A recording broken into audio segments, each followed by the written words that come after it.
Good morning, everyone. I'm back in my kitchen, as you can see. Last week I brought you a video about what I was doing to try and eat healthy on a budget. That was last week, Monday, that we went shopping. I spent $70.02 for the week.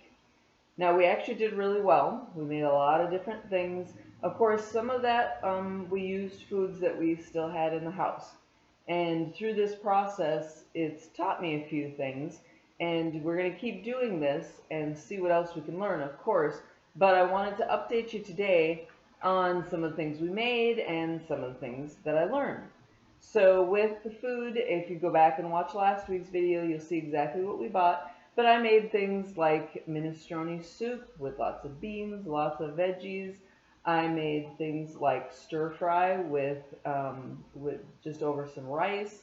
We made a couple different kinds of stir fries. I did one that was a General Tso's chickpeas. Instead of chicken, we made it with chickpeas, and we put that with some broccoli and peppers and onions, and I actually made a little quinoa for that meal. One night we made a Cajun cauliflower with pasta and garlic sauce. That was a really good one. We enjoyed that a lot. And we, supplemented with other things around the house. We made overnight oats, and sometimes we would, we'd eat a salad. Some of our salads were included with the food that I bought last week, and we still had smoothies with bananas and strawberries. So we were able to make a lot of food. But like I say, I was supplementing with things around the house, which is normal. We all have things that are left over from week to week. But it got me to thinking about how much food I have on hand, because I realized that I really have plenty of food around to make things. But before this experiment, our typical going out to the grocery store would have been over $100 easy. Like, we hardly ever got out of the store without spending over $100. And then that wasn't always the only time we'd go to the store. It's real easy to run down to Target, in my case, or to hop over to the grocery store and get some more things if we just feel like having something. It's not always the best for the budget. It's really easy in busy areas to find lots of food, not all healthy food, of course.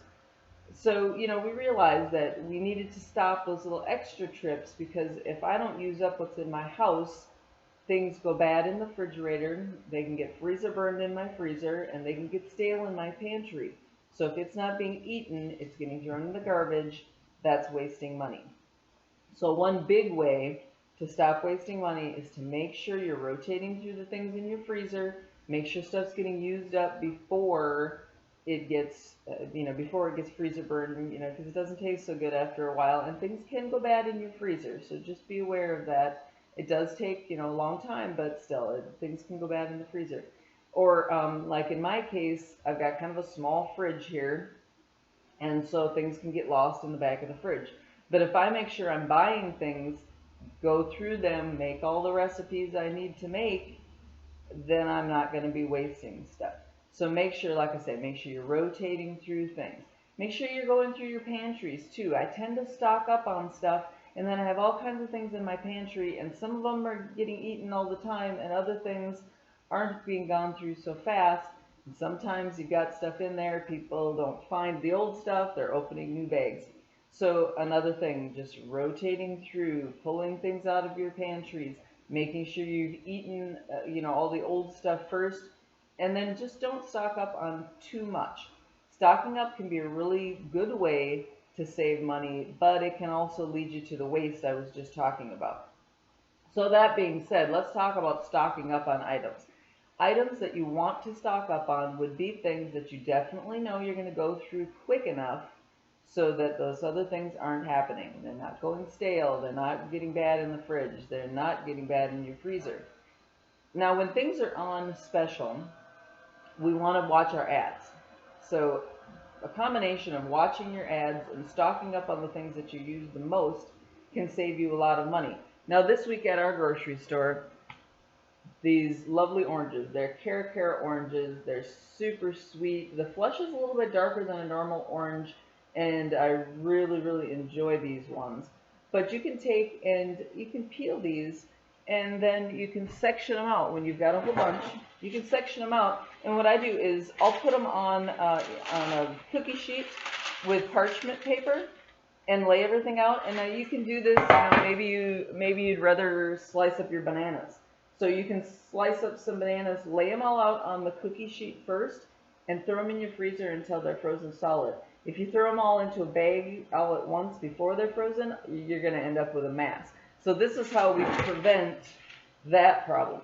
So whatever is on special, this is a great thing to do when fruits and veggies are in season, because you can do this with vegetables too. Vegetables probably won't stick together the way the fruits will, but lay them all out, freeze them solid first, and then you can throw them in a bag, and they might still get a little bit stuck, but you're going to be able to break them apart and use them again in little portions later. You won't have to thaw a whole mass of fruit, whatever you've got. So as I was saying, you can also do this with vegetables. So if your veggies are on a really good deal, you can even put the vegetables together after you've chopped things up. You can put them together in packets that you could use in your crock pot later. So if you want to do vegetable soup, you chop up all of your veggies and throw everything maybe in a big Ziploc and label that, put your dates on things so that you're not letting things go for too long. Label that then, and you've got the whole packet that you can just dump into your crock pot later, add the liquids, let it cook. Really easy, and you can save yourself some money by shopping the ads and prepping ahead of time.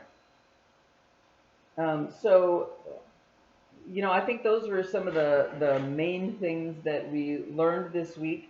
I know that we're going to keep pressing on here and see what we can do. We've actually got a Super Bowl party coming up, so I've also realized that, I got to think about how am I going to budget for some of these other things.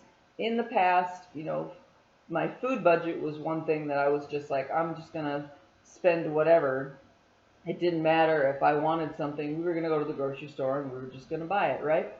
But I realized that that's not always a responsible use of our money, especially when we're trying to be also responsible stewards. We want to be responsible stewards of what we have, and we want to be responsible eaters.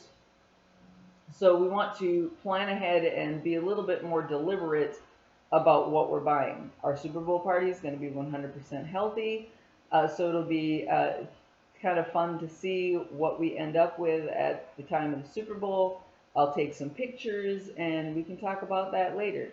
But in the meantime, hopefully some of those things that I just talked about can help you a little bit in budgeting and in keeping your budget low while still eating healthy. Thanks for listening.